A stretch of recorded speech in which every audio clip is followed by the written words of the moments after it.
Savannah thought I'd stay quiet, that I'd take her hush money, smile for the cameras, and vanish while her $61 million charity scam thrived. She thought $15,000 could buy my silence, my dignity, my compliance. But Savannah forgot one crucial thing: I built the system that hides her secrets. Every transaction, every offshore account, every falsified report flows through the architecture I designed. And tonight, while she stands in her white gown accepting applause from 300 donors, I just made sure the right people saw everything. The SEC, the board, the press, they're all watching now. Savannah wanted me gone. Instead, I'm about to become her worst nightmare.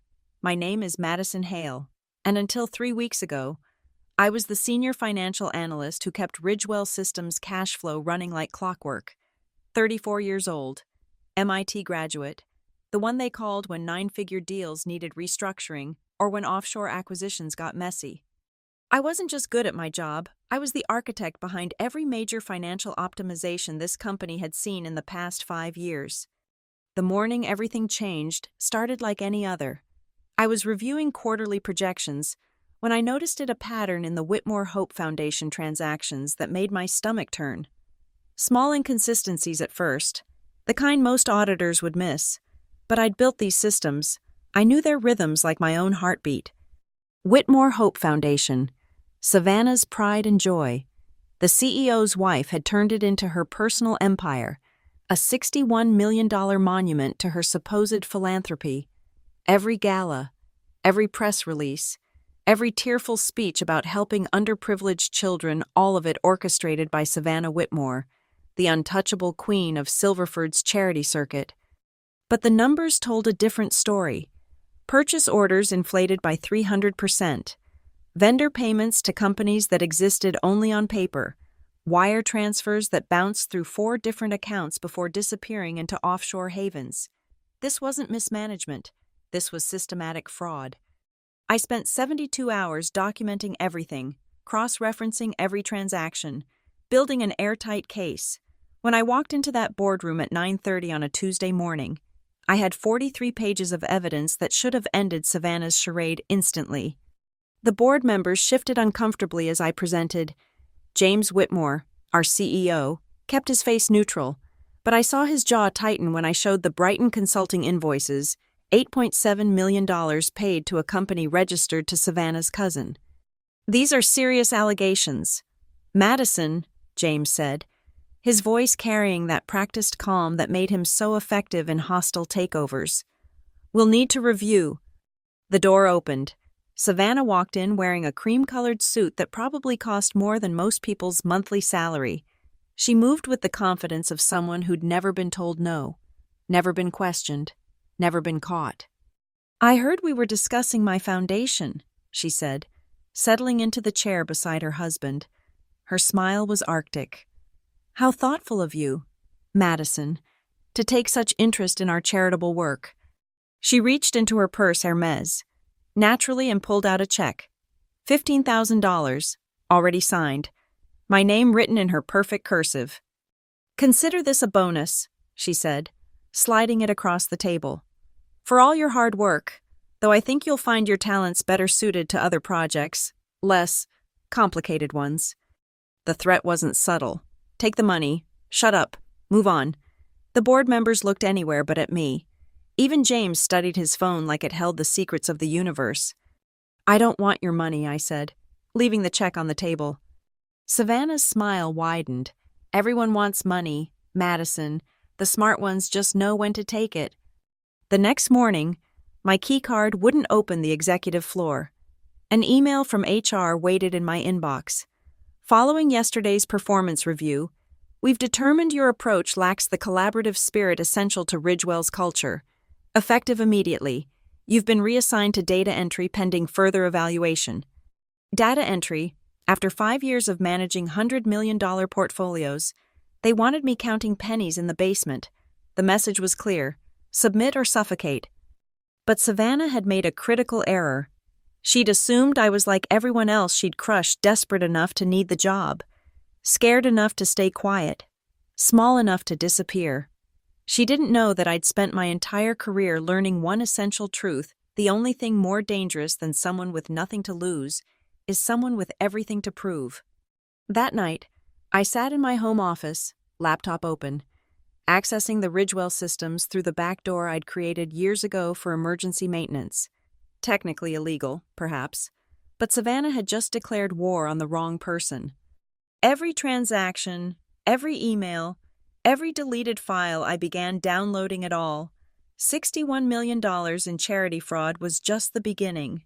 By the time I was done, Savannah Whitmore wouldn't just lose her foundation, she'd lose everything. The game had begun, and unlike Savannah, I knew exactly how it would end. The data entry basement was exactly as humiliating as Savannah intended fluorescent lights that buzzed like dying insects, computers from the last decade, and the perpetual smell of burnt coffee. But it gave me something she hadn't anticipated: invisibility and time. For 3 days, I played the part of the defeated employee, arriving at 8 sharp, typing meaningless numbers into spreadsheets. My colleagues avoided me like failure was contagious. Meanwhile, every lunch break, every bathroom trip, every moment alone, I was excavating Savannah's empire from my phone, using the encrypted connection I'd established years ago. The Whitmore Hope Foundation was a masterpiece of deception. On the surface, it funded scholarships, built community centers, provided disaster relief. The photos on their website showed Savannah hugging orphans, cutting ribbons, writing checks. But underneath that veneer of charity lay a network so intricate it took me 48 hours just to map its basic structure. Shell company after shell company, each one taking a slice before passing funds along. Charity events that cost $2 million to host, but somehow required $5 million in expenses. Consulting fees paid to firms that shared addresses with parking lots and abandoned warehouses. In total, 41 suspicious transactions over 18 months, draining money meant for desperate families into accounts controlled by Savannah and her circle. The Brighton consulting transaction was the smoking gun: $8.7 million for strategic charity optimization. The company was registered in Delaware, owned by a trust in the Caymans, but I traced the beneficial owner through 6 layers of paperwork: Rebecca Brighton, Savannah's 26-year-old cousin, whose previous work experience consisted of selling essential oils on Instagram. At 2:15 in the morning, sitting in my kitchen with my 4th cup of coffee, I found something even worse. Savannah hadn't just stolen from the foundation, she'd manipulated the entire tax structure. The foundation was claiming federal grants based on inflated program costs, essentially stealing from taxpayers twice. This wasn't just fraud. It was a federal crime that could trigger RICO charges. I needed an ally. Someone inside who'd seen enough to be disgusted but had enough access to be useful. That's when I remembered Elliot Cross. Elliot ran internal audit, a thankless job that involved telling powerful people things they didn't want to hear. 6 months ago, he'd tried to flag irregularities in the foundation's quarterly filing, only to be mysteriously excluded from all subsequent foundation meetings. Savannah's hand, no doubt. I found him at a bar 3 blocks from the office, nursing a whiskey at 6:45 on a Thursday evening. He looked up when I sat down, surprise flickering across his weathered face. "Madison, heard you got basement duty," Savannah's handiwork. "Something like that." I ordered a scotch. "Neat. Remember those irregularities you flagged in Q3? His expression darkened. The ones that apparently never existed. The ones that got me uninvited from every meeting that matters. What if I told you they were just the tip of a $61 million iceberg? I showed him my phone, scrolling through the evidence. His whiskey sat untouched as he absorbed transaction after transaction, his audit-trained mind processing the patterns. "Jesus Christ," he breathed. This is systematic. She's washing money through the entire charity sector." "And James?" I asked. "Either complicit or willfully blind. Either way, the board won't move without irrefutable proof. Half of them have their own foundations that partner with Whitmore Hope. They're all terrified of scrutiny." That's when I explained my plan, not to confront them again that had failed spectacularly. Instead, we'd use their own system against them. "I still have admin access to the financial systems," I said. "Technically suspended, But I built those databases. I know every backdoor, every redundancy. What if we could make the system flag these transactions automatically? Elliot's eyes lit up with understanding. A logic trap. Any transaction over a certain threshold gets flagged, documented, reported. 250,000, I said. Low enough to catch the major fraud, high enough to avoid daily operations. That's brilliant, and completely illegal if they catch us.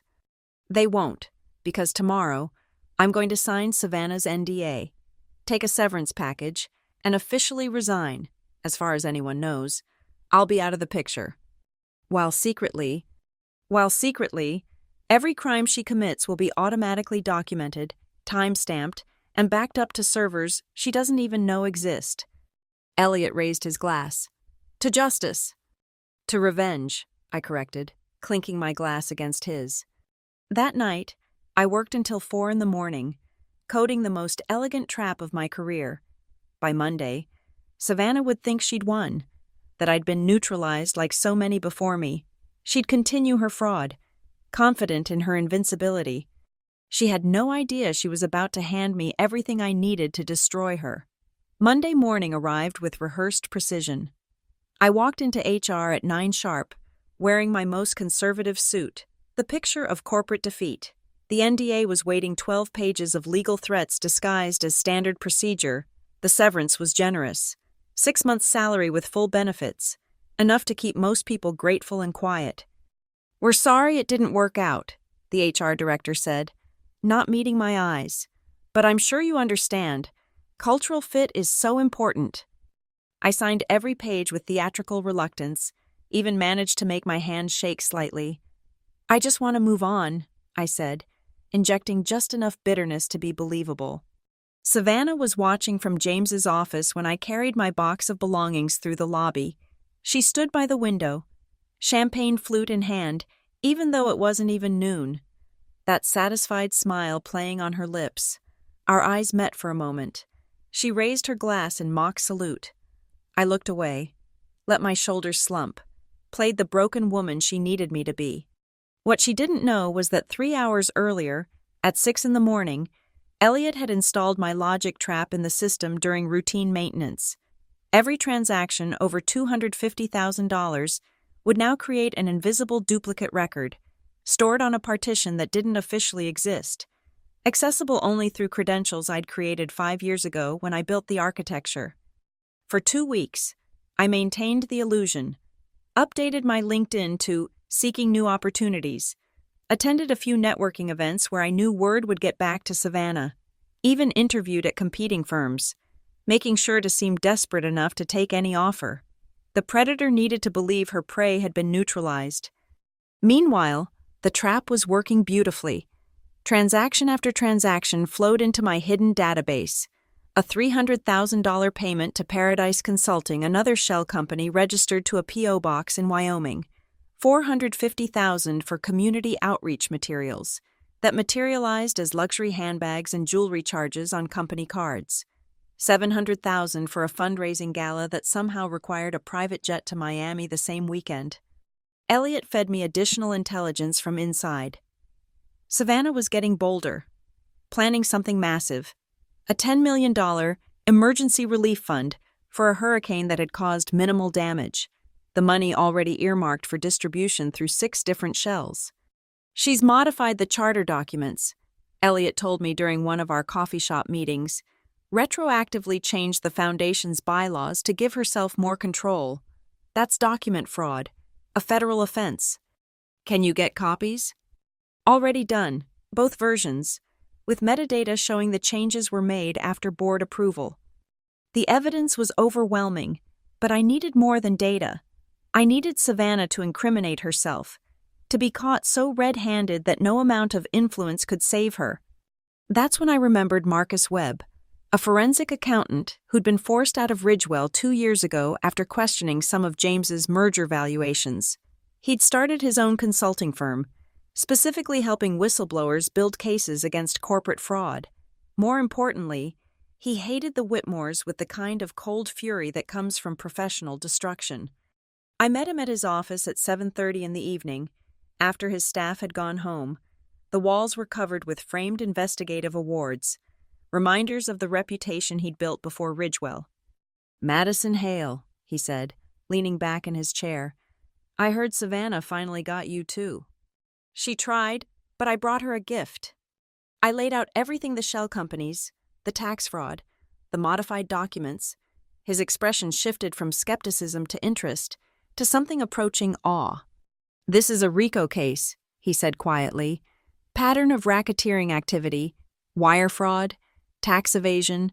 The DOJ would salivate over this." "I don't want the DOJ, not yet. They'd take years. And Savannah would find a way to plea bargain. I want her destroyed publicly first. Completely. So thoroughly that no lawyer can save her." Marcus smiled for the first time. "You want to weaponize her vanity." "Exactly. She's planning a huge gala next month, the Foundation's 5-year anniversary, every major donor, media coverage, the whole spectacle. And you want to burn it all down in front of everyone?" "I want her to watch her empire collapse while wearing her best dress and her fake smile, unable to stop it." Marcus pulled out a bottle of expensive scotch, poured 2 glasses. "What do you need from me?" "Authentication. When I release this data, Savannah will scream, 'Fake news,' claim it's fabricated. I need an independent forensic analysis that proves every transaction is real." "That'll take time." "We have 3 weeks. Can you do it?" He raised his glass. "Ms. Hale, for the chance to watch Savannah Whitmore fall, I'd work for free." As I left his office, my phone buzzed with a new alert from my trap. Another flagged transaction, $1.2 million, transferred to a Cayman Islands account. Savannah was accelerating her theft, probably planning one last massive score before the gala. Perfect. The more she stole, the more rope I gave her, and she was about to hang herself with it. Savannah's arrogance reached new heights in the weeks leading up to the gala. The Silverford Chronicle ran a glowing profile, "Savannah Whitmore, the Angel of Charity." The article featured her on a 3-page spread. Standing in front of the Children's Hospital, her foundation had supposedly funded. What the reporter didn't know was that the hospital had received exactly 12% of the donated funds. The rest had vanished into Savannah's labyrinth of accounts. She appeared on morning talk shows, radiating false compassion as she discussed the foundation's upcoming projects. "We're not just changing lives," she told one host, dabbing at her eyes with practiced emotion. "We're creating hope where none existed." I watched from my apartment, documenting every public statement. Each lie would become evidence. Each false tear would cost her. Elliot kept me updated on the internal chaos my trap was creating. "The systems flagged 17 more transactions this week," he reported during our Friday meeting at a diner outside the city. "She's moving money faster now. It's like she senses something." "Let her run," I said. "Scared animals always make mistakes." And she did. The $8.7 million Brighton consulting transaction had been carefully structured, but her new transfers were sloppy. One went directly from the foundation to a personal investment account before being hastily reversed and rerouted through the usual shells. That reversal was a confession proof she knew it was wrong. Marcus's forensic analysis was revealing even more dirt. "She's been doing this for 7 years, he told me, spreading spreadsheets across his desk. "Started small, maybe 50,000 here and there, but once she realized nobody was watching—" "How much total?" "Conservative estimate, 38 million diverted, but if we include the tax fraud and inflated government grants, we're looking at 61 million in total damages." The number was staggering. 61 million meant hundreds of scholarships never given, dozens of community programs never funded, thousands of families denied help they desperately needed. 2 weeks before the gala, Savannah made her biggest mistake yet. She authorized a $10.3 million transfer to something called the Phoenix Relief Fund, supposedly for wildfire victims, but Phoenix Relief was registered in the Bahamas, its board consisting entirely of names I'd traced to identity theft victims. She was using stolen identities to steal charity funds, a federal crime that would guarantee prison time. That's when I decided to expand my network. I reached out to Patricia Morse, a senior reporter at the Chronicle, who'd won a Pulitzer for exposing municipal corruption. She was everything Savannah feared: incorruptible, relentless, and impossible to intimidate. We met at a park at 6 a.m, joggers providing cover for our conversation.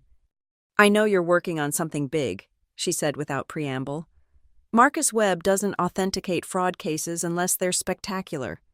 What if I told you the Whitmore Hope Foundation was the largest charity fraud in state history?" Her eyes sharpened. "I'd say prove it." I handed her a flash drive. $61 million, 41 shell companies, 7 years of systematic theft, all documented, all authenticated. She plugged it into her tablet right there, scanning the files with the speed of someone who'd seen countless frauds, but nothing quite like this. "Holy shit," she breathed. "This is... Savannah Whitmore is finished." "Not yet. I need this timed perfectly.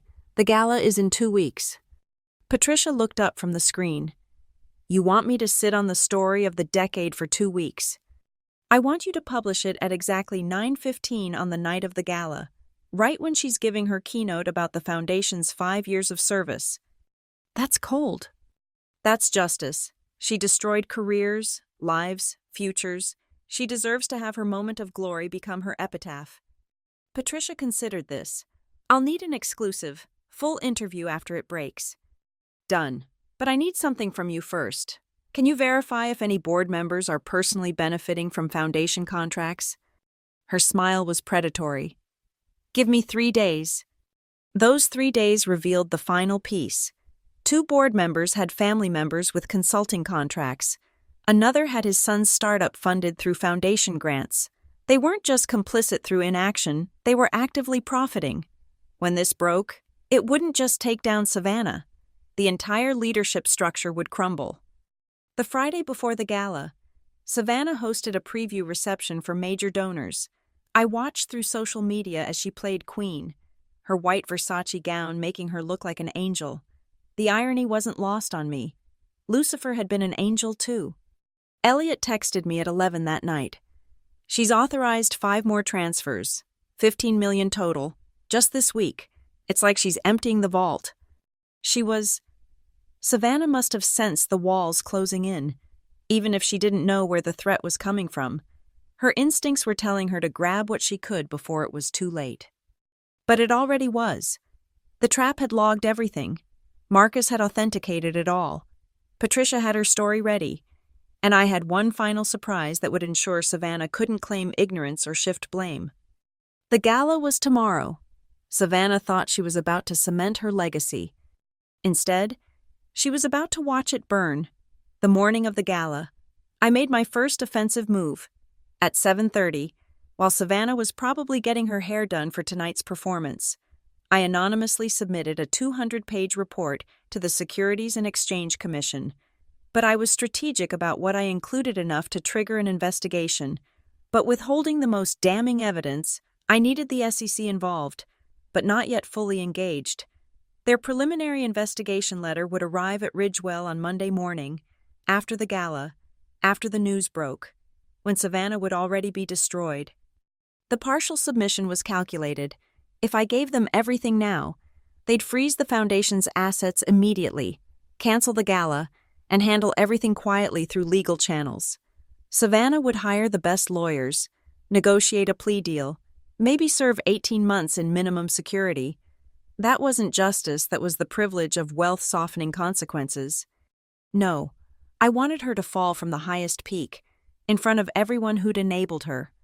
Elliot called at noon, his voice tight with barely contained excitement. "Madison, you need to hear this.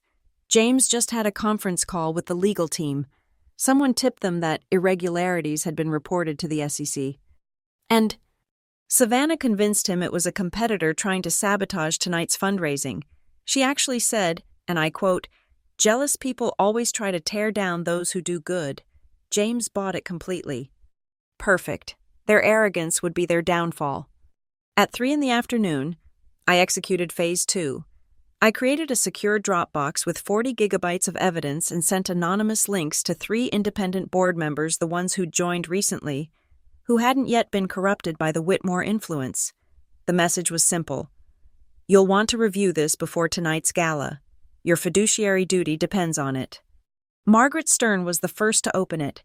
I knew because my system tracked access. She stayed online for 3 hours, downloading everything. Thomas Vega was next, then David Park. By 5 in the evening, all three had accessed the files multiple times, probably with their lawyers. They wouldn't act immediately, board members never did, but they'd be watching Savannah tonight with new eyes, knowing what she really was, and when the story broke, they'd be forced to act decisively to save themselves. Marcus sent his final authentication report at 6. It's bulletproof, he assured me. I've documented the money trail so thoroughly that a first-year law student could prosecute this case. Patricia was ready too. Stories loaded, scheduled for 9:15. My editor nearly had a heart attack when he saw it. We're expecting to crash our servers from the traffic. But I kept my masterstroke secret from everyone. 3 weeks ago, when I was building my trap, I'd embedded something else in the system, a presentation trigger. At exactly 9:20 tonight, 5 minutes after Patricia's story went live, every screen at the gala venue would display my evidence. The venue's AV system ran through Ridgewell's network for corporate events. I still had access through my old maintenance credentials. Savannah wouldn't just be exposed online. 300 of Silverford's elite would watch her crimes displayed on 8-foot screens while she stood at the podium. At 7:45, I dressed carefully. Black dress, understated jewelry, the outfit of someone attending a funeral, because in a way, I arrived at the Silverford Grand Hotel at 8:30, the invitation I'd received months ago. Before my resignation, still worked. The security guard barely glanced at it. The ballroom was Savannah's vision of heaven, crystal chandeliers, white roses everywhere, ice sculptures shaped like angels. A string quartet played Mozart while waiters circulated with champagne. The banner behind the stage read, 5 Years of Hope, the Whitmore Foundation's Journey of Compassion. I took a position at the back, partially hidden behind a column. From here, I could see everything while remaining invisible. Savannah entered at 8:45 to thunderous applause. She wore a white gown with diamond accents. Her blonde hair swept into an elegant updo.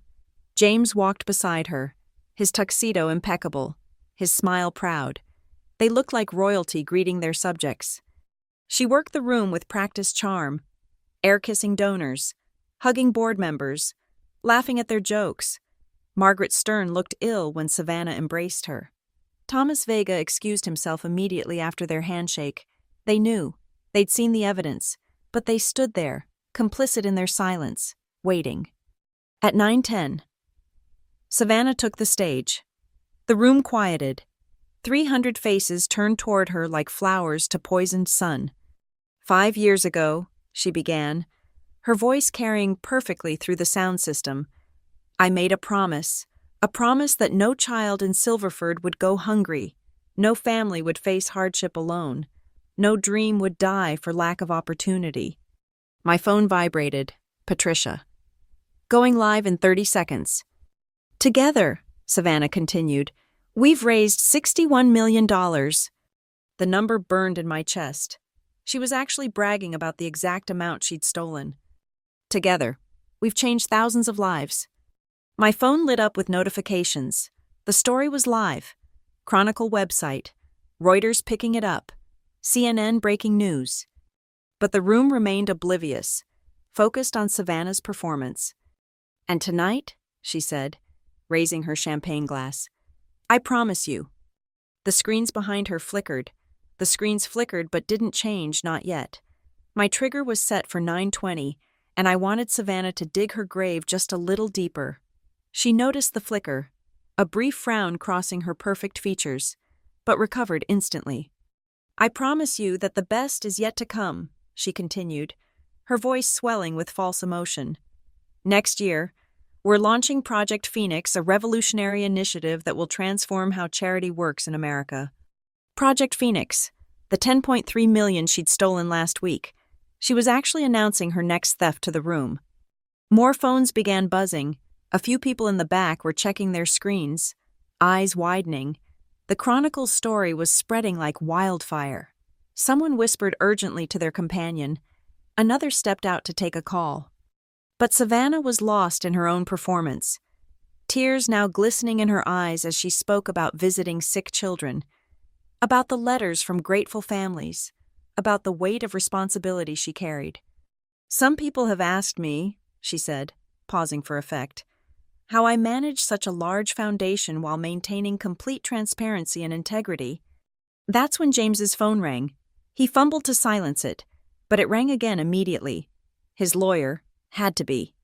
"The answer is simple," Savannah continued, oblivious to the growing disturbance. "When you operate from a place of pure love and honesty." 9:20. The screens behind her exploded with data, bank statements, wire transfers, the Brighton Consulting invoice with her signature, the Phoenix Relief Fund Incorporation documents with stolen identities highlighted in red.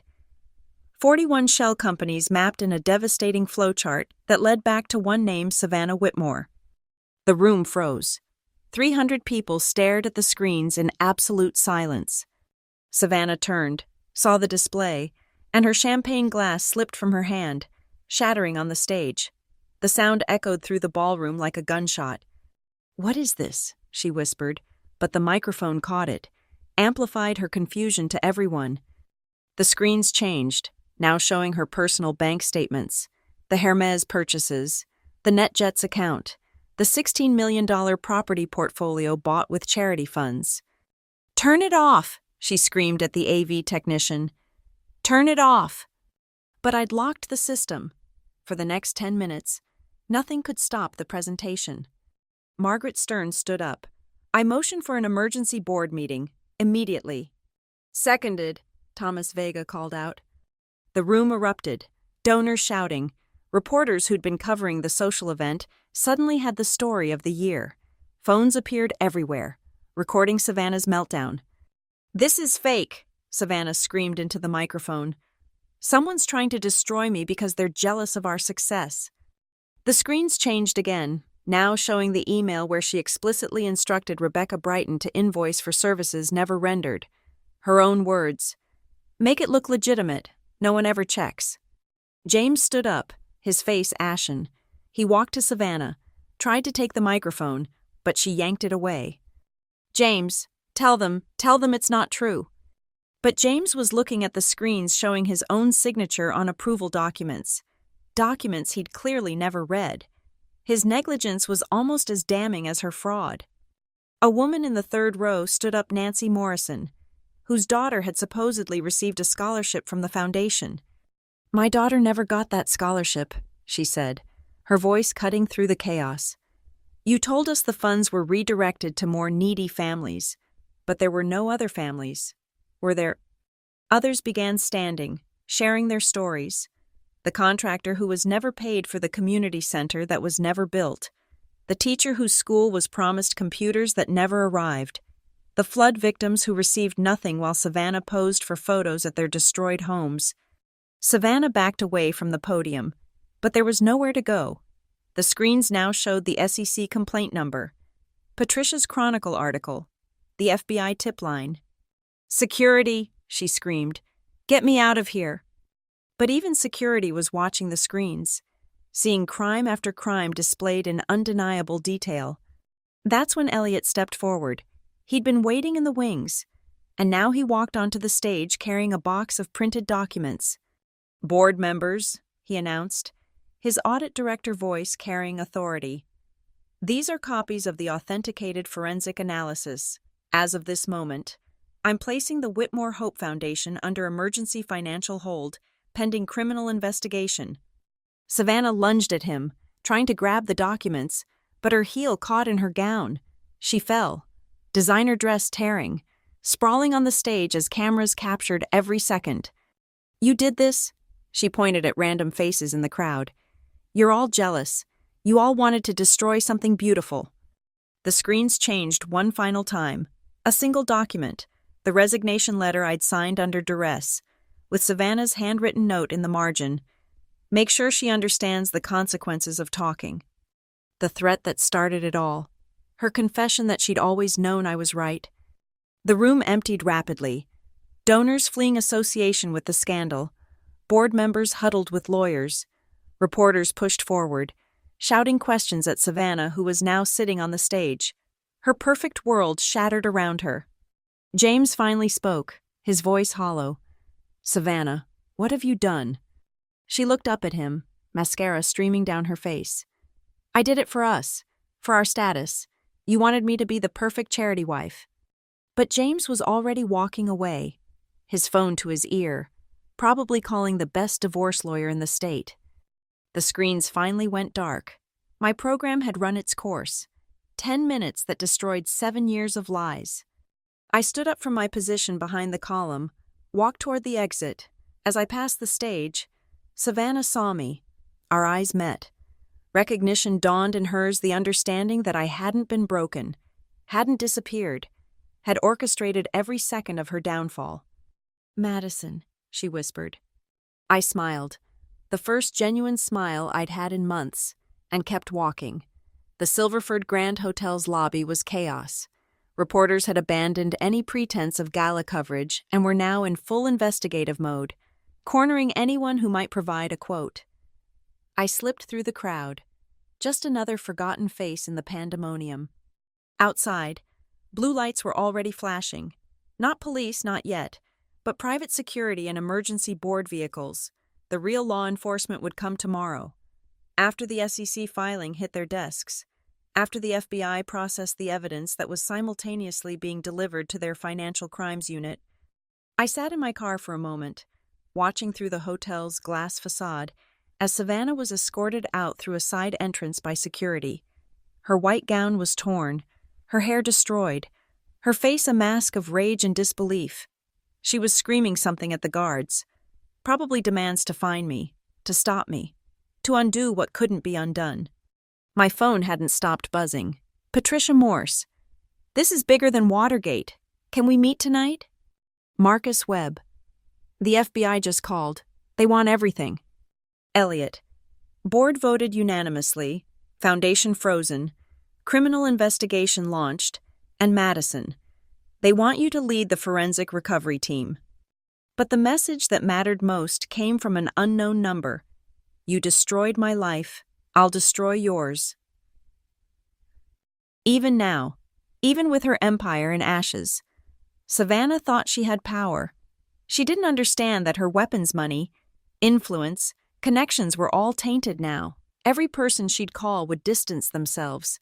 Every favor she'd try to collect would be denied. She was radioactive. I drove home, poured myself a glass of wine, and opened my laptop. The Chronicle's website had crashed from traffic, but mirrors of the article were everywhere. Reddit, Twitter, Facebook. The story was viral. Whitmore scandal was trending globally. At 11:30, Patricia arrived at my apartment with her editor and a camera crew. "This is the interview of my career," she said. "Tell me everything." So I did. Starting with that morning, I'd found the first discrepancy. Through Savannah's threat, my forced resignation, and every step of the plan that led to tonight, I named names, showed receipts, provided context that would fuel investigations for months. "Why didn't you just go to the authorities immediately?" Patricia asked. "Because Savannah owned people in those authorities. Because the system protects people like her. The only way to ensure justice was to make it impossible to ignore, to make the crime so public that covering it up would be criminal itself." The interview aired at 1 a.m. By 2. My phone was ringing with calls from prosecutors, FBI agents, and lawyers representing various victims who wanted to file civil suits. At 3:45, James Whitmore released a statement through his lawyer. "I was deceived by someone I trusted. I will cooperate fully with all investigations and have filed for immediate divorce." Classic James, already repositioning himself as a victim rather than an enabler. At 4 a.m, unable to sleep, I checked the Foundation's website. Still live, still showing pictures of Savannah with children, still soliciting donations. I made one final hack, replacing the homepage with a single message. "This foundation is under federal investigation for fraud. Do not donate. If you have been a victim, please contact the FBI." Dawn was breaking when Elliot texted, "Emergency board meeting in 1 hour. They want you there."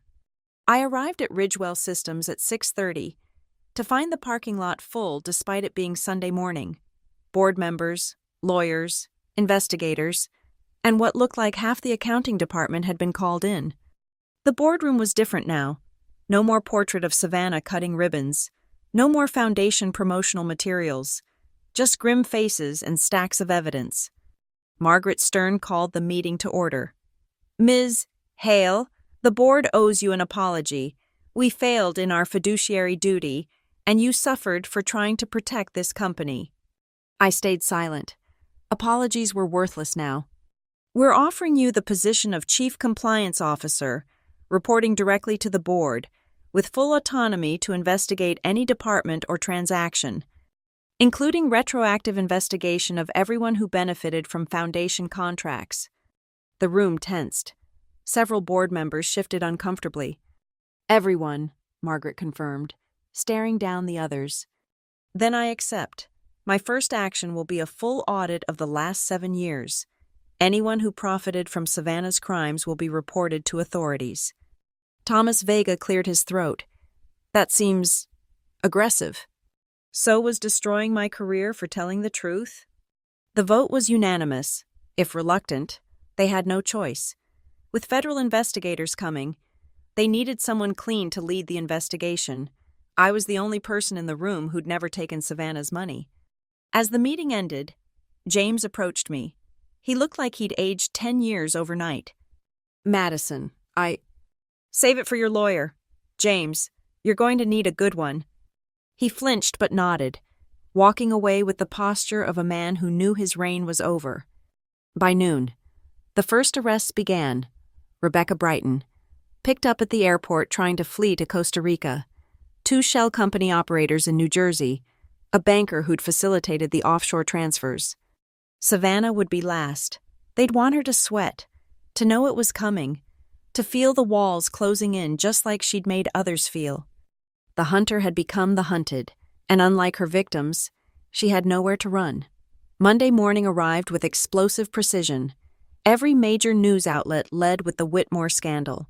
The FBI raided the foundation offices at 6 a.m, carrying out boxes of evidence that I'd already documented.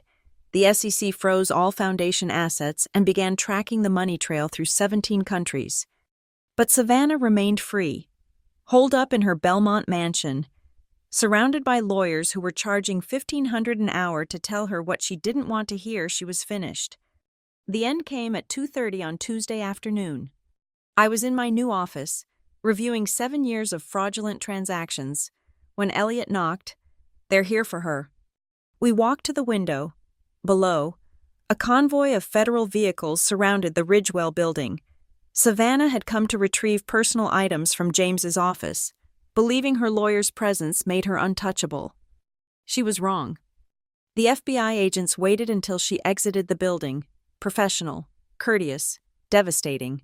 They read her rights as news helicopters circled overhead, as photographers captured her being placed in handcuffs, as everything she'd built through deception crumbled in real time.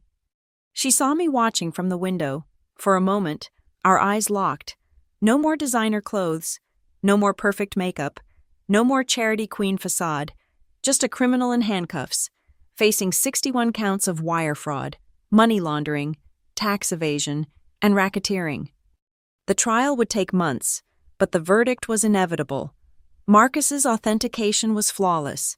The evidence was overwhelming, and one by one, her co-conspirators would flip, trading testimony for reduced sentences. Wednesday morning, I received an email from Savannah's lawyer. "Ms. Hale, my client is prepared to offer you a substantial settlement to withdraw your cooperation with federal prosecutors. The amount is negotiable, starting at $5 million. $5 million? More money than I'd see in a lifetime of honest work. The exact kind of bribe Savannah thought would make anyone bend. I forwarded the email to the FBI with a single line, attempting to obstruct justice, add it to her charges. By Thursday, the full scope was clear. 61 million stolen, 843 families denied promised aid, 15 legitimate charities that had partnered with Whitmore Foundation now tainted by association. The damage was catastrophic. But we were already rebuilding. The board appointed me to oversee the creation of a new foundation, one with complete transparency, external audits, and blockchain tracking of every dollar. We would recover what we could and distribute it to the original intended recipients.